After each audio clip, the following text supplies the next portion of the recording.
Hi everyone. आज हम लोग स्टॉक एनालिसिस की सीरीज में जो स्टॉक एनालाइज करेंगे उसका नाम है लार्सन एंड टूब्रो। एलएनटी की बात करेंगे हम कि एलएनटी किस तरह से परफॉर्म कर रहा है और उसमें क्या होने की पॉसिबिलिटीज़ है, उस सब के बारे में डिस्कस करेंगे। This video is for education purpose only. Please video को पॉज करके पहले डिस्क्लेमर पढ़ लें। सबसे पहले अगर हम बात करें लार्सन एंड टूब्रो एलएनटी की, तो इसका मार्केट कैप 4,73,066 करोड़ है। ये एक लार्ज कैप कंपनी है। अगर हम इसकी वैल्यूएशन की बात कर लें, प्राइस टू अर्निंग रेशियो के बारे के बेस पे अगर बात करें तो 5 ईयर्स का देखिए पी रेशियो, जो इसका मीडियन पी है वो 30 है और ये अराउंड 35 के अराउंड चल रहा है, तो 5 ईयर्स के हिसाब से ये ओवर वैल्यूड है। 10 ईयर्स अगर मीडियन पी देखें तो 10 ईयर्स मीडियन पी इसका 27 है, उसके हिसाब से भी ओवर वैल्यूड है। अगर हम प्राइस टू बुक रेशियो की बात करें, प्राइस टू बुक रेशियो देखिए 10 ईयर्स के हिसाब से 3.5 करीब रहता है, ये 5 से ऊपर चल रहा है, उसके हिसाब से ओवर वैल्यूड दिख रहा है। और अगर 5 ईयर्स की बात करें तो उसके हिसाब से भी मीडियन जो प्राइस टू बुक वैल्यू जो इसकी है वो 5 ईयर्स का मीडियन है 3.4, उसके हिसाब से भी ये ओवर वैल्यूड दिख रहा है। तो अगर हम पी रेशियो और प्राइस टू बुक वैल्यू के बेस पे अगर इसको एनालाइज करें तो ये आप हमें ओवर वैल्यूड दिख रहा है। ओवर वैल्यूड होने के बावजूद भी ये हाई प्राइस पे ट्रेड कर रहा है कंटिन्यू। उसका रीज़न अभी फाइंड आउट करने की कोशिश करते हैं। देखिए अभी सितंबर 2024 तक का रिजल्ट आया है, दिसंबर 2024 का रिजल्ट नहीं आया है इसमें, तो जब वो आएगा तो इसमें अपडेट हो जाएगा। फिलहाल हम अभी सितंबर तक की ही बात कर लेते हैं। देखिए अगर हम बात करें पहले क्वार्टर ऑन क्वार्टर अगर हम पीछे से देखें तो यहाँ से 35,000 से 42 में लगभग 7,000 करोड़ जो है इंक्रीज हुआ था क्वार्टर ऑन क्वार्टर, जून से सितंबर में। यहाँ से जून से 2023 में जून से सितंबर में लगभग 47 से 51 लगभग 4,000 करोड़ इंक्रीज हुआ। यहाँ पर जून से सितंबर में देखिए 55 से 61 हुआ, लगभग 6,000 करोड़ इंक्रीज हुआ, जो कंसिस्टेंट है। मतलब 4,000 की कंपेरिजन में 6,000 अच्छा है। तो इसकी वजह से भी क्या है कि high price to earning ratio पे कंटिन्यू ट्रेड कर पा रहा है। इसमें करेक्शन नहीं है क्योंकि रिजल्ट इसके ठीक ठाक लग रहे हैं अभी तक के सितंबर 2024 के हिसाब से। और अगर हम सेल्स नंबर के ग्रोथ की बात करें, ईयर ईयर की बात कर लें, तो सितंबर में देखिए ईयर ऑन ईयर ग्रोथ जो था वो 12% था, यहाँ पर बढ़ के 23% हुआ, 23% से फिर 19% हुआ। ये जो 12 से 22 23% 19% हुआ ना, इतना ज़्यादा जो जंप आया इसकी ग्रोथ में, सेल्स ग्रोथ में, इसी कारण अगर आप इसका चार्ट देखेंगे तो उसके प्राइस में भी जंप आया था उस टाइम पे। और वो इतने high price to earning ratio पे जा भी पाया क्योंकि जब कोई कंपनी बहुत ज़्यादा तेज़ी से ग्रोथ करती है ना, तो लोग एक्सपेक्ट करने लग जाते हैं कि जो एक्सपेक्टेशन रहती है वो जनरली रहती है कि प्राइस इसी हिसाब से ये ग्रो करती रहेगी तो इसका प्रॉफिट बढ़ता रहेगा। और प्राइस अगर स्टैग्नेंट भी रहा, कंसोलिडेशन में भी चला गया, तो प्राइस टू अर्निंग रेशियो खुद ही नीचे आ जाएगा या प्राइस टू बुक रेशियो खुद ही नीचे आ जाएगा और वो ओवर वैल्यूड से अंडर वैल्यूड हो जाएगा। अभी देखते हैं आगे। यहाँ पर देखिए 2023 में जैसा हमने डिस्कस किया 19% था year on year growth sales number में, सितंबर 2024 में 20% था। तो मतलब कंसिस्टेंट ही चल रहा है अभी तक, कुछ इनके रिजल्ट में कुछ इतना ज़्यादा निगेटिव नहीं दिखा है। अगर हम ऑपरेटिंग प्रॉफिट मार्जिन की बात कर लें, ऑपरेटिंग प्रॉफिट मार्जिन देखिए सितंबर 2022 में 15% था, सितंबर 2023 में 14% था, सितंबर 2024 में 13% है। मतलब जो ऑपरेटिंग प्रॉफिट मार्जिन है ये इसका कम हुआ है, थोड़ा सा कंसर्निंग है। मतलब बहुत ज़्यादा डीप तो नहीं मारा है, 1% का डिप मारा है पिछले ईयर से। लेकिन एक इतना बड़े नंबर में 1% भी थोड़ा बहुत असर डाल ही देता है, लेकिन थोड़ा बहुत निगेटिव है, पार्शली थोड़ा सा देखेंगे तो ये निगेटिव है। अगर हम बोरोइंग की बात कर ले, नीचे अगर हम बोरोइंग पे जाते हैं तो बोरोइंग देखिए मार्च 2024 में इसकी बोरोइंग थी 1,16,322, सितंबर 2024 में 126,183, मतलब थोड़ी सी इंक्रीज हुई है, लगभग 10,000 करीब इंक्रीज हुई है, 9-10% का लगभग इंक्रीमेंट होगा, मोटा मोटा जस्ट मैं बात कर रहा हूँ। अगर हम इसके बेस पे देखें सेल्स नंबर में इंक्रीमेंट इतना आया है मार्च 2024 से, मार्च 2024 से सेल्स नंबर में तो मेरे को इंक्रीमेंट नहीं दिख रहा है। और अगर मार्च 2024 से यहाँ पर भी देखेंगे तो सेल्स नंबर में इंक्रीमेंट नहीं होता है। देखिए हमेशा क्या होता है कि अगर आप मार्च 2024 से कंपेयर करते हैं ना सितंबर में, तो ये हमेशा कम ही आ रहा है नंबर। तो इसके बेस पे हम नहीं बोल सकते कि कुछ ज़्यादा नेगेटिव है। अगर अब दिसंबर का जब रिजल्ट आएगा और ये जब मार्च तक बोरोइंग जाएगी तो बोरोइंग नंबर किस तरह से रिफ्लेक्ट कर रहे हैं सेल्स नंबर में, वो ज़्यादा अच्छे से हम लोग बता पाएंगे फिर।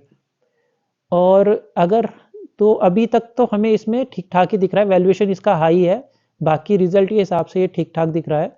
लेकिन जो मेन कंसर्निंग इशू है, मेन कंसर्निंग इशू की अगर हम बात कर ले तो यहाँ पर मैं ईयरली पहले लगा लेता हूँ। देखिए एफ की जो थी ना, एफ पहले इसमें यहाँ से देखिए मार्च 2023 में एफ की होल्डिंग सबसे हाईएस्ट गई थी 24.48।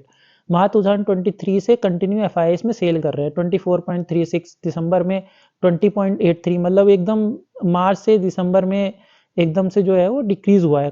3 क्वार्टर हो गए अगर हम क्वार्टरली देखेंगे। अभी अगर हम इसे बात करेंगे कौन इसे खरीद रहा है, तो इसे खरीद रहे हैं आपके DII। कौन DII खरीद रहा है, अगर आपको डिटेल चाहिए तो इस पर क्लिक कर सकते हैं। इस पे सब तो नहीं दिखाएगा, थोड़े बहुत आपको दिखा देता है। जैसे यहाँ पर आपको LIC का नंबर दिख रहा है, LIC ने 11.19 से लास्ट क्वार्टर में मार्च 2024 से इंक्रीज किया है इसमें, ठीक है। इस तरह से आप देख भी सकते हैं। और दूसरा इसमें जो क्वार्टरली देखेंगे, क्वार्टरली भी देखिए कंटिन्यू डिक्रीज हो रहा है, क्योंकि ईयरली डिक्रीज हो तो क्वार्टरली तो डिक्रीज होगा ही। तो इस क्वार्टर में भी एफआईआई ने इसमें सेलिंग ही करी है। सितंबर 2024 से 21.72 से ये दिसंबर 2024 में 20.83 पे लेके गए। और इसमें जो बाइंग कर रहे हैं वो DII है, DII ने इसमें जो करी है बाइंग करी। तो अगर हम देखना चाहें कि इसके प्राइस को कौन कंट्रोल कर रहा है, तो उससे पहले मैं डिस्कस कर लेता हूं कि फिलहाल इस सेक्टर में क्या चल रहा है। देखिए इंडियन मार्केट में तो एफआईआई सेल कर रहे हैं पिछले 2-3 महीने से, वो तो क्लियर है, वो तो डाटा आता ही रहता है। तो अगर हम लोग लास्ट फोर्टनाइट का डाटा देखें तो देखिए कंस्ट्रक्शन सेक्टर में एफआईआई ने क्या है, जैन 1 2025 में ये कंस्ट्रक्शन सेक्टर की कंपनी है, कंस्ट्रक्शन सेक्टर की कंपनी है। तो इसमें इन्होंने -1623 करोड़ की सेलिंग करी है। इसका जो एब्सोल्यूट एवरेज रहता है वो 1073 है, और इन्होंने सेलिंग करी है -1623। मतलब ये जो सेक्टर है अभी एफआईआई के हिसाब से नेगेटिव ही हो रहा है। अब हम इसका टेक्निकल डिस्कस कर लेते हैं कि इसके टेक्निकल में हमें क्या दिखाई दे रहा है। देखिए जैसे कि हमने डिस्कस किया था कि एफआईआई इसमें कंटिन्यू सेलिंग कर रहे हैं, DII इसमें कंटिन्यू बाय कर रहे हैं। तो ये जो स्टॉक है देखिए अभी कंसोलिडेशन में चला गया। 2023 दिसंबर 2023 से ये जो स्टॉक है एकदम कंसोलिडेशन में चला गया, और ना तो इसमें अभी कहीं ब्रेकआउट हुआ ऊपर की तरफ ना नीचे की तरफ। अगर देखिए इसमें अगर इसका सबसे पहले जो सपोर्ट लेवल है जिसपे बार बार सपोर्ट ले रहा है, वो सपोर्ट लेवल आपका ये जोन है, जिसका लोअर लेवल अराउंड मेरे को 3123 के अराउंड पे दिख रहा है। अगर इसके नीचे मंथली क्लोजिंग दे दी ना इसने, तो इसमें देखिए सेलिंग आ जाएगी, सेलिंग आ सकती है। और ये एक छोटा सा मेरे को वीकली सपोर्ट इसका 2852 पे दिख रहा है, मतलब बहुत ज्यादा स्ट्रॉन्ग सपोर्ट नहीं है लेकिन है एक सपोर्ट। उसके बाद डायरेक्ट जो सपोर्ट है वो अराउंड 2400 के अराउंड पे सपोर्ट लेवल है इसका। तो अगर हम इस स्टॉक में क्या एनालिसिस कर सकते हैं, देखिए अभी कंसोलिडेशन में है, तो अगर हम देखें कि इसको स्टॉक को कंट्रोल कौन कर रहा है, तो वो हम नहीं बोल सकते, क्योंकि कंसोलिडेशन में देखिए एफआई सेल कर रहे हैं और DII बाय कर रहे हैं। तो नीचे के लेवल पे आ रहा है तो DII बाय करना चालू कर दे रहे हैं, ऊपर के लेवल पे जा रहा है तो एफआई सेल कर दे रहे हैं। अब देखिए इसमें हो क्या सकता है, अगर या तो मंथली क्लोजिंग ये इसके ऊपर दे दे, इस लेवल के ऊपर दे, मंथली क्लोजिंग जो इसका ऑल टाइम हाई है उसके ऊपर दे, तो हम बोल सकते हैं कि ठीक है DII ने इसमें कंट्रोलिंग ले ली है, अब ये स्टॉक बढ़ सकता है। लेकिन अगर ये इसके नीचे चला गया, इस सपोर्ट लेवल को इसने ब्रेक कर दिया मंथली क्लोजिंग पे, तो इसका मतलब क्या है कि एफआई इसे कंट्रोल कर रहा है। अगर एफआई इसको कंट्रोल करने लगे और उन्होंने तब तक अपनी शेयर होल्डिंग इस स्टॉक में नहीं बढ़ानी चालू करी, जब ये अगर ये तोड़ता है फ्यूचर में, तो ये धड़धड़ा के नीचे गिरना चालू कर देगा स्टॉक। अब यहाँ से कितना ड्रॉप है, देखिए ये ड्रॉप जो दिख रहा है ना बहुत ज़्यादा दिख रहा है आपको। मैं अराउंड अगर यहाँ से यहाँ तक का भी मैं देख लेता हूँ कितना है, तो ये 40% है, 39-40% है। अब कई लोग बोलेंगे कि 39-40% कहाँ, LNT इतनी बड़ी कंपनी है उसमें कहाँ करेक्शन आएगा। देखिए लेकिन इसके बिहेवियर में भी पास्ट अगर हम देखेंगे तो बिहेवियर इसका ऐसा ही रहा है। सबसे पहले हम क्रैश की बात कर लेते हैं। 2008 के क्रैश में -76%, 2020 के क्रैश में -58% इसमें ड्रॉप आया था। अगर हम क्रैश की भी बात ना करें, ये तो हो गई क्रैश की बात, अगर नॉर्मल रनिंग में भी बात कर ले, देखिए नॉर्मल रनिंग में 2011 में 54% करेक्शन, और 2015 में इसका 46% करेक्शन। इवन जब कोविड के बाद बुलिश मार्केट कंटिन्यू चल रही थी तब भी इसमें देखिए 30% करेक्शन आया था LNT में बीच में। तो ऐसा कुछ नहीं है इस स्टॉक में कि 40% करेक्शन इसमें नहीं आ सकता है अगर ये इस लेवल को ब्रेक कर दे, लेकिन उसके लिए पहले इसको सपोर्ट लेवल को ब्रेक करना पड़ेगा। और दूसरा मैं एक चीज़ और डिस्कस करना चाहता हूँ कि देखिए सिमिलर टाइप का मैंने अभी, अगर आपने वीडियो नहीं देखी है, मैंने एशियन पेंट्स पे वीडियो बनाई थी एनालिसिस की, तो उसमें भी देखिए मेरे को सिमिलर टाइप का दिख रहा था। वो भी पहले, अगर आप देखेंगे उस वीडियो को, तो वो भी पहले ऊपर कंसोलिडेशन कर रहा था और बार-बार सपोर्ट लेवल पे आ रहा था, बार-बार सपोर्ट लेवल पे आ रहा था। जब कोई सपोर्ट लेवल है ना, उस पे बार-बार कोई अगर स्टॉक आता रहता है ना बार-बार, और फिर तो वो क्या है कि सपोर्ट लेवल बार-बार वो कमज़ोर होता रहता है, वीक पड़ता रहता है।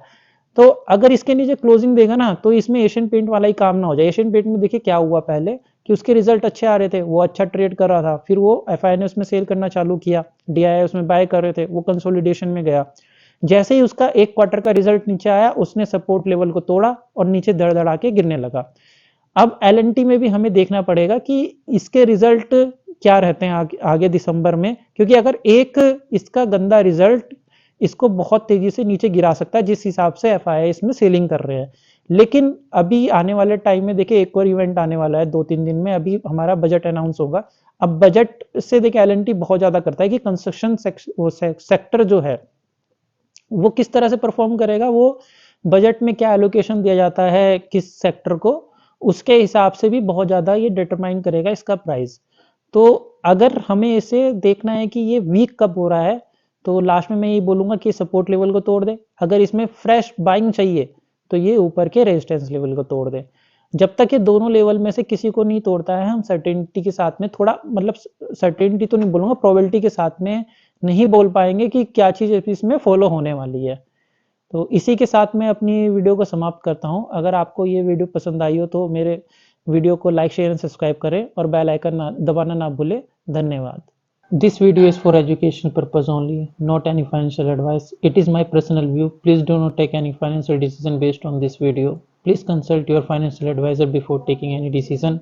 I am not responsible for any financial gain or loss or any implications arising out of any decision taken by anyone after watching this video.